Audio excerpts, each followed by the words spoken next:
जैसा मैंने पहले कहा कि आषाढ़ी पूर्णिमा के दिन बहुत तेज बारिश अवश्य हुआ करती थी। उस दिन बारिश का होना तय होता था। तब आई बारिश भी लगातार सप्ताह पखवाड़े तक चला करती थी। कई कई दिनों तक सूरज के दीदार नहीं हो पाते थे। लंबे इंतजार के बाद, धूप छिटकने के बाद क्षेत्र के अखबारों का पहले पृष्ठ का शीर्षक बन जाता था कि एक पखवाड़े बाद हुए सूर्य देवता के दर्शन।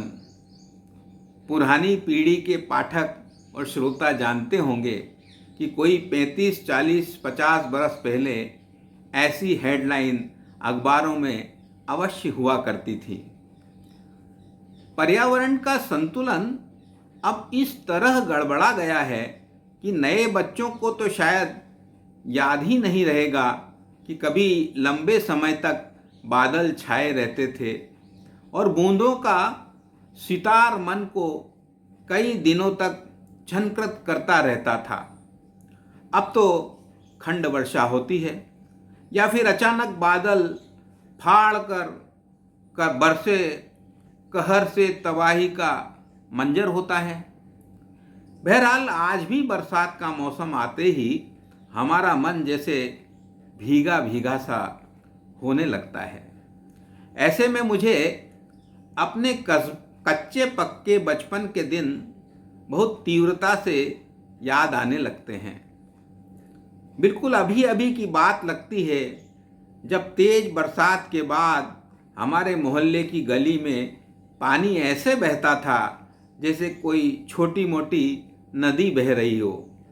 उस नदी के बहने का हम बहुत बेसब्री से इंतजार किया करते थे। उसका बड़ा दिलचस्प कारण भी हुआ करता था। हमारी गली के ठीक आगे चौराहा था और उसके आगे पहाड़ी का ढलान। चौराहे पर अपनी बैलगाड़ियों से गांव से आकर किसान ककड़ियाँ और भुट्टों की दुकान लगाया करते थे। अचानक जब तेज बरसात होती और पहाड़ी का पानी बाजार में उतरता, किसानों के ककड़ी भुट्टे गली में बहने लगते थे। कोशिश के बाद भी कई भुट्टों ककड़ियों को बचाने में किसान नाकाम ही होते थे। मोहल्ले के बच्चों के लिए नदी बन गई गली जैसे भुट्टों और ककड़ियों की सौगात लेकर आती थी। हम सब अपने जोश और आनंद को की बंसी बजाते हुए भुट्टों ककड़ियों के शिकार में जुट जाते थे। गली के एक ओर हमारे ही परिवारों के घर थे और सामने वाली पट्टी में ज़्यादातर मुस्लिम परिवार रहा करते थे। दोनों पट्टियों के बच्चे बहती गली का भरपूर मजा लिया करते थे। सामने वाले इस्माइल भाई की अम्मा, जिन्हें हम आपा कहा करते थे, ऐसी ही बहती नदी से गुजरकर पतंग बनाना छोड़कर उस रात हमारे घर आई थीं। मेरी चाची को तेज दर्द हो रहा था। पूरे 9 माह चल रहे थे। जैसे तैसे मेरी माँ और आपा उन्हें जच्चा खाने ले गए थे। जब तक चाची अस्पताल में रहीं, आपा भरी बरसात में चाची और नवजात की खिदमत में जुटी रही। हम बच्चे उनकी बकरियों और पतंगों को बरसात की बौछारों से बचाते रहे। जब वे नन्हे चचेरे भाई को गोद में उठाए तांगे से घर लौटी, तब बरसात तो थम चुकी थी, लेकिन खुशी में पानी की कुछ बूंदों और नमी ने जैसे आपा और हम सब की आंखों में डेरा ही डाल दिया था। बरसात के दिनों में हमारे यहाँ कथा, सत्संग, प्रवचन, कीर्तन की बड़ी पुरानी परंपरा रही है। हमारे मोहल्ले से जुड़े बड़ा बाजार में लंबी लंबी चलने वाली बारिश की तरह लंबी ही चलती थी कानड़कर बुआ की कथा। 15 दिन तक कानड़कर बुआ रोज सवेरे कथा सुनाते थे। संगीतमय कथा कथन और प्रवचन के बाद अंत में देश प्रेम के गीत और कीर्तन का सामूहिक गान भी हुआ करता था। मुझे याद है, देश प्रेम के गीत में अक्सर वे दूर हटो दुनिया वालों, हिंदुस्तान हमारा है, ये गाया करते थे। स्कूल की छुट्टी होते ही बारिश में भीगते भीगते हम भी दत्त मंदिर में पहुंच जाया करते थे। कीर्तन और देश प्रेम गायन में हमें बहुत मज़ा आता था।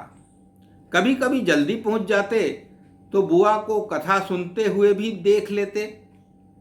वे इतने भावुक होकर अभिनय के साथ प्रवचन करते थे कि न सिर्फ उनकी बल्कि श्रोताओं श्रद्धालुओं की आंखों में भी आंसुओं की झड़ी लग जाया करती थी। प्रसंगानुसार उनकी भावपूर्ण प्रस्तुति होती थी।